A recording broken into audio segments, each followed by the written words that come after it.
Good morning students. आज भौतिक विज्ञान प्रथम वर्ष की कक्षा में द्वितीय प्रश्न पत्र तरंग एवं दोलन में यूनिट 1 सरल आवर्त गति का ये सेकंड लेक्चर है। मैंने अपने पिछले लेक्चर के अंदर आपको ये बताया था कि कोई भी गति आवर्ती गति कब होती है और उस आवर्ती गति को हम दोलनी गति कब कहते हैं। सरल आवर्त गति की क्या शर्त है, मैं शॉर्ट में आपको इसको रिपीट कर रहा हूँ। किसी निश्चित समय अंतराल में जो गति दोहराई जाती है उसे हम आवर्ती गति कहते हैं। जैसे पृथ्वी अपने अक्ष पर 24 घंटे में एक चक्कर लगाती है। घड़ी के अंदर मिनट की सुई 1 घंटे के अंदर चक्कर लगाती है। सेकंड की सुई 1 मिनट में अपना एक चक्कर पूरा करती है। अर्थात एक निश्चित समय अंतराल में जो गति दोहराई जा रही है यह आवर्ती गति है। इसी तरह से अगर मान लीजिए एक पेंडुलम लेते हैं और उस पेंडुलम में जो बॉब है उसे हल्का सा विस्थापित कर देते हैं तो आप देखिए वो माध्य स्थिति के इर्द गिर्द गति करता है। यह भी अपने आप में एक सरल आवर्त गति है, आवर्ती गति है। इसी तरह से अगर मान लीजिए एक स्प्रिंग ब्लॉक लेते हैं, मान लीजिए एक ये स्प्रिंग है, इससे एक द्रव्यमान को अटैच कर दिया और इस माध्य स्थिति से हम थोड़ा सा विस्थापित करते हैं तो ये अपने माध्य स्थिति के इर्द गिर्द गति करता है, अर्थात ये आवर्ती गति है। मैंने आपको यहाँ जितने भी उदाहरण दिए वो आवर्ती गति के हैं, लेकिन पहले 3 उदाहरण और अंतिम 2 में एक अंतर है। अंतिम 2 वो उदाहरण है जिसके अंदर कण की गति एक बिंदु के इर्द गिर्द है, अर्थात माध्य स्थिति के इर्द गिर्द है। इसे हम दोलनी गति कहेंगे। जबकि पहली 3 गतियां ऐसी है जो निश्चित समय अंतराल में दोहराव तो कर रही है किंतु वह किसी बिंदु के इर्द गिर्द नहीं है। पांचों की पांचों गति जो मैंने उदाहरण दिए हैं वे आवर्ती गति के हैं, किंतु इनमें से 2 ही गति दोलनी गति है। जब किसी एक पेंडुलम वाला और ये एक स्प्रिंग का, अर्थात किसी बिंदु के इर्द गिर्द जो गति दोहराई जाती है उसे हम दोलनी गति कहते हैं। यह दोलनी गति 3 तरह की होती है। प्रथम सरल आवर्त गति,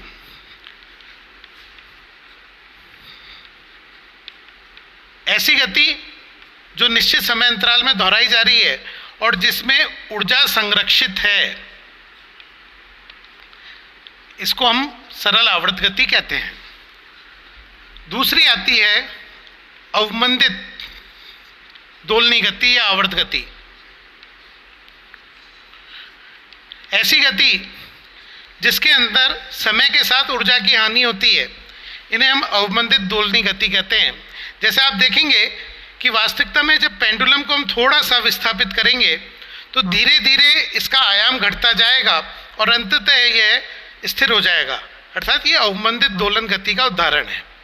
इसी तरह से तीसरी गति हम बात करते हैं प्रणोदित दोलनी गति या आवर्ती गति। ये एक ऐसी गति है जिसके अंदर जितनी ऊर्जा की हानि हो रही है उसे हम किसी समय अंतराल में निकाय को देते रहते हैं। एक बहुत सारा उदाहरण मैं आपको देता हूँ। आपने पार्क में झूले देखे होंगे जिसके अंदर ऊपर एक बेस से 2 रस्सियों के साथ एक झूला लटका हुआ होता है। जब उस पर बच्चे को बैठाया जाता है, अगर हम बच्चे को खींच के छोड़ते हैं तो उसकी गति दोलनी गति है। यदि हम उस झूले को वापस किसी तरह का धक्का अर्थात ऊर्जा नहीं देते हैं तो धीरे धीरे वह धीरे होते होते अंततः रुक जाएगा। यह अवमंदित गति का उदाहरण है। किंतु अगर हम किसी निश्चित समय अंतराल बाद उस झूले को वापस धक्का दे दें तो वह वापस ऊर्जा ग्रहण कर लेता है और उससे दोलनी गति ज़्यादा समय तक चलती है, लगातार चलती रहती है। ये प्रणोदित दोलनी गति है, अर्थात बाह्य स्रोत से हम यहाँ पर किसी तरह की ऊर्जा निकाय को देते हैं। हमारा पहला टॉपिक सरल आवर्त गति रहेगा। इसके बारे में मैंने पिछले क्लास में बताया था कि जो कोई सरल आवर्त गति होती है उसके अंदर जो बल कार्य करता है वह स्थितिज ऊर्जा से इस तरह से संबंधित है। इस बल को हम प्रत्यानयन बल कहते हैं।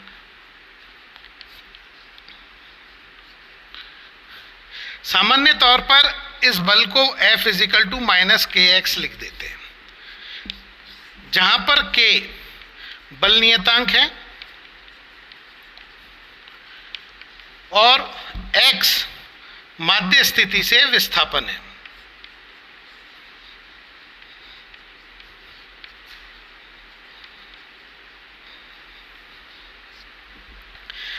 आज की क्लास में हम सरल आवर्त गति के अंदर अवकल समीकरण, उसके बाद अवकल समीकरण के त्वरण, वेग और विस्थापन के व्यंजक उत्पन्न करेंगे और उनका ग्राफीय निरूपण देखेंगे।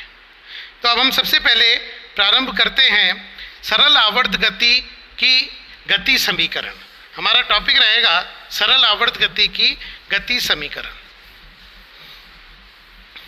हमने यहाँ पर सरल आवर्त गति में कोई उदाहरण नहीं लिया है। सरल आवर्त गति के उदाहरण हम आगे के लेक्चर्स में देखेंगे। हम यहाँ कोई स्प्रिंग ब्लॉक सिस्टम की बात नहीं कर रहे, हम किसी दोलक की बात नहीं कर रहे। एक सामान्य सरल आवर्त गति की गति समीकरण के लिए हम गणितीय रूप में बात करें तो हमारा जो बल होता है F = -kx। ये समीकरण संख्या 1 है। हम जानते हैं कि बल को हम लिख सकते हैं md2x/dt², अर्थात d2x/dt² = -k/mx। यहाँ जो k/m एक क्वांटिटी आ रही है, इसको हम नाम देते हैं ω²। यहाँ m कण का द्रव्यमान है, f बल नियतांक है, ये ओमेगा कोणीय आवृत्ति या एंगुलर फ्रीक्वेंसी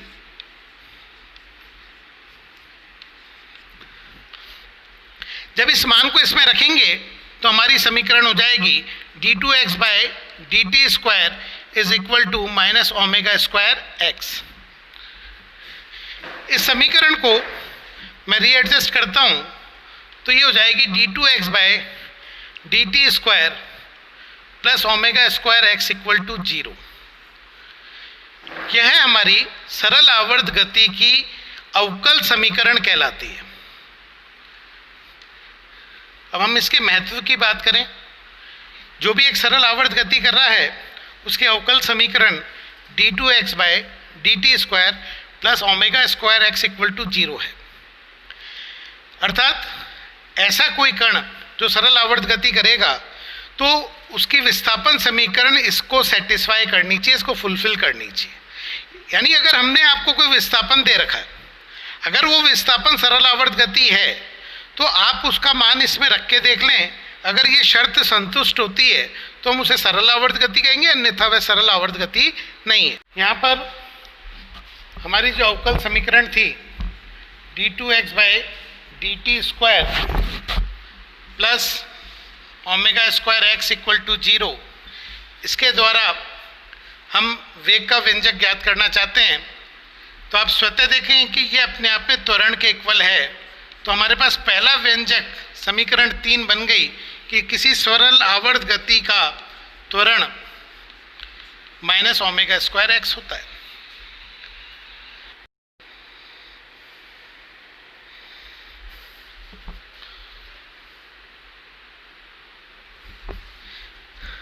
हम यहाँ पर यह मान, अब इस समीकरण का समाकलन करते हैं तो हम पाएंगे इसका समाकलन आएगा v²/2 = -ω²x/2 + c। यहाँ c समाकलन नियतांक है। इसका मान ज्ञात करने के लिए हम एक्सट्रीम कंडीशन काम में लेते हैं। हम जानते हैं कि जब x का मान a यानी अधिकतम आयाम होगा उस अवस्था में वेग का मान 0 होता है। इस मान को इस समीकरण में रखते हैं तो हमारे पास c का मान प्राप्त होगा। आप देखें समीकरण से नियतांक का मान आ जाएगा omega square A square by 2। इस नियतांक का मान इस समीकरण में हम रखते हैं तो हमारी समीकरण बनेगी वी स्क्वायर बाई 2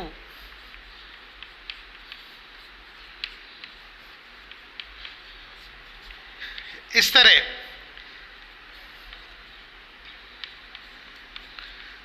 हमारे पास वेग का व्यंजक प्राप्त होगा रूट, इसे हम समीकरण संख्या, आप देखें पहले मैंने समीकरण 3 तक दे रखी है तो ये समीकरण हो गई 4। समीकरण 4 एक सरल आवर्त गति कर रहे कण का वेग विस्थापन के पदों में है। यहाँ पर पुनः ओमेगा कोणीय आवृत्ति है, ए आयाम है और x विस्थापन है। इसी तरह से अगर हम इसका समीकरण 4 को एक बार और समाकलन करें तो हम विस्थापन का सूत्र भी ज्ञात कर सकते हैं। हम जानते हैं v इज इक्वल टू होता है dx बाई dt। अतः ये समीकरण में मान रखते हैं तो dx by dt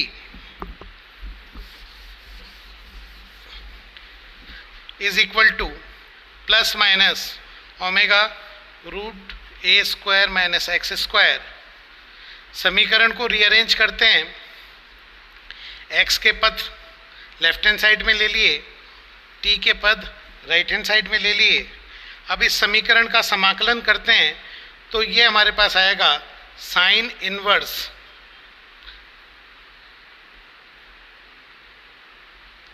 x by ए और ये आ जाएगा ओमेगा टी, और यहाँ हम एक नियतांक ले लेते हैं फाई। ये समाकलन नियतांक है, जैसे पूर्व में हमने कंडीशन लगा के इसका मान ज्ञात किया था। अगर हमें विस्थापन की कोई शर्त दे रखी है तो हम इसका मान ज्ञात कर सकते हैं। इसको साइन के पदों में कन्वर्ट करेंगे तो हमारे पास आ जाएगा x by A is equal to sine omega T plus phi, या x is equal to A sine omega T plus phi. इस तरह से ये समीकरण 5 सरल आवर्त गति कर रहे कण के विस्थापन को प्रदर्शित करती है। अगर हम इसको शॉर्ट में देखें, एक सरल आवर्त गति कर रहे कण की मूल शर्त है कि उसमें प्रत्यानयन बल F is equal to minus K X होता है, जहाँ के बल नियतांक है, x विस्थापन है। अगर हम उसे अवकल समीकरण के तौर पे देखें तो हमारी अवकल समीकरण होती है d2x by D T square plus omega square X equal to 0।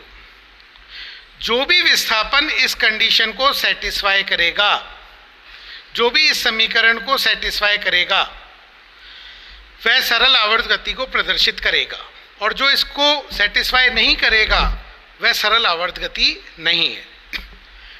इससे हमें वेग, त्वरण, वेग और विस्थापन के हमने व्यंजक निकालने के लिए इस पदों के रूप में हमने त्वरण देखा, त्वरण x के रूप में है, हमने वेग को देखा x के रूप में, और विस्थापन को देखा t के रूप में। आप अच्छी तरह जानते हैं विस्थापन केवल t के पदों में हो सकता है क्योंकि विस्थापन समय पर आधारित है, किंतु वेग हमारा x के पदों में भी हो सकता है और t के पदों में भी हो सकता है। तो हम वेग का एक व्यंजक और निकाल सकते हैं। उस व्यंजक को निकालने के लिए हमें इसको अवकलन करना पड़ेगा।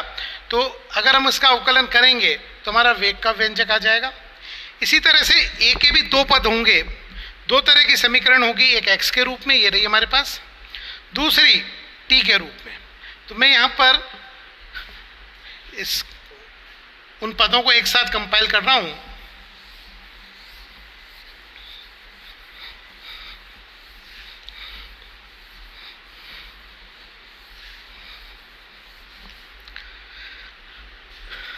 हमारी अवकल समीकरण है d2x by D T square is equal to minus omega square X. त्वरण हो गया माइनस ओमेगा स्क्वायर एक्स, वेग हो गया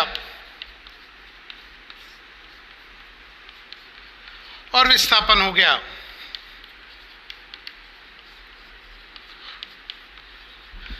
हम इस विस्थापन का अगर एक बार अवकलन करें तो v is equal to d x by D t, तो मैं आपको डायरेक्ट लिख रहा हूं यहाँ पर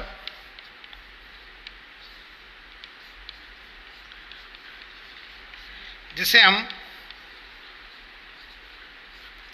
आप देखिए जब विस्थापन साइनोसॉइडल है तो वेग भी साइनोसॉइडल है। ये हमारे पास वेग का टी के पदों के अंदर समीकरण है, और इसी को अगर मैं एक बार और अवकलन कर दूं तो हमारे पास त्वरण आ जाएगा इस समीकरण से,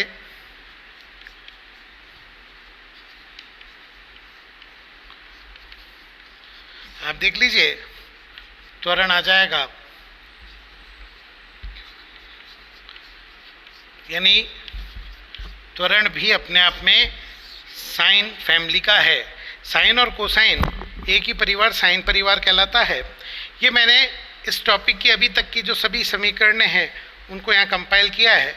अब अगर हम ग्राफ के रूप में बताएं तो मैं सिंप्लिसिटी के लिए मान लेता हूँ कि जो भी हमारी कण सरल आवर्त गति कर रहा है उसने माध्य स्थिति से गति प्रारंभ की है, इसलिए फाई का मान 0 लेकर मैं यहाँ पर कुछ ग्राफिकल रिप्रेजेंटेशन बता रहा हूँ।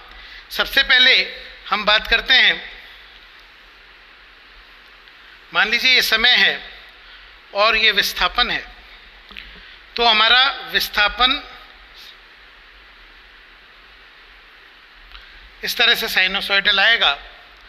अधिकतम विस्थापन विपरीत दिशा में -a, ये 0 समय पर होगा, ये t/4 पे, ये t/2 पे, ये 3t/4 पे, और ये t अर्थात आवर्तकाल, जिसके बारे में पूर्व कक्षाओं में आप पढ़ चुके हैं, इसलिए इस वक्त मैंने उसके बारे में आपको नहीं बताया है। इसी तरह से अगर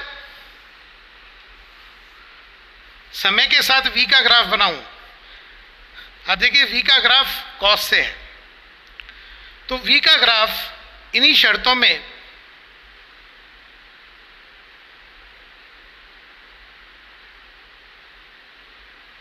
इस तरह से बनेगा।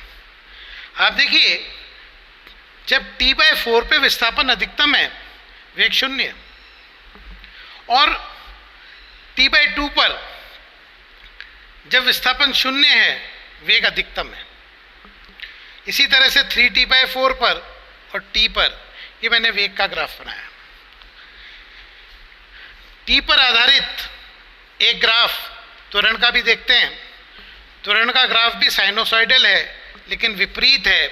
आप देखें, मैंने कोशिश करी है बट जरूरी नहीं है स्केल पे हो। आप देखिए एक कंपैरिजन हम 4 जगह करके देखते हैं। आप देखिए जब विस्थापन 0 है, वेग अधिकतम है, त्वरण 0 है। t/4 पर जब विस्थापन अधिकतम ये है उसी समय वेग 0 है, त्वरण ऋणात्मक अधिकतम है, क्योंकि वह कण को वापस मूल अवस्था में लाना चाहता है। यानी जब भी विस्थापन धनात्मक होगा त्वरण ऋणात्मक होगा, और इसका विपरीत भी सत्य है। इसी तरह से t/2 पर जब हमारा विस्थापन 0 है, वेग अधिकतम है ऋणात्मक दिशा में, त्वरण 0 है। 3t/4 और t पे भी हम देख सकते हैं। ये हमारे ग्राफिकल रिप्रेजेंटेशन है जब हम केवल फाई = 0 पर xt, vt और at की बात करते हैं।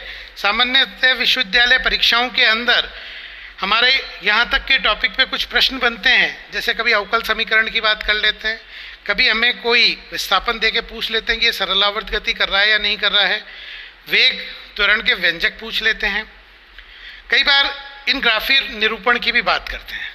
अब इसी तरह से मैं यहाँ पर क्योंकि v x पर आधारित है, तो आप देखिए v और x ढंग से देखिए, ये अपने आप में एक इलिप्स है।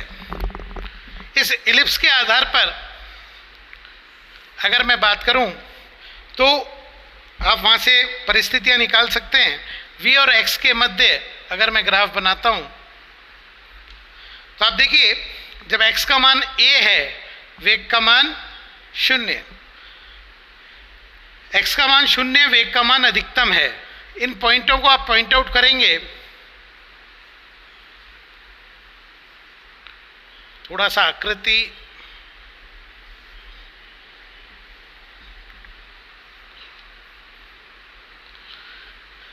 ये परवलयकार है।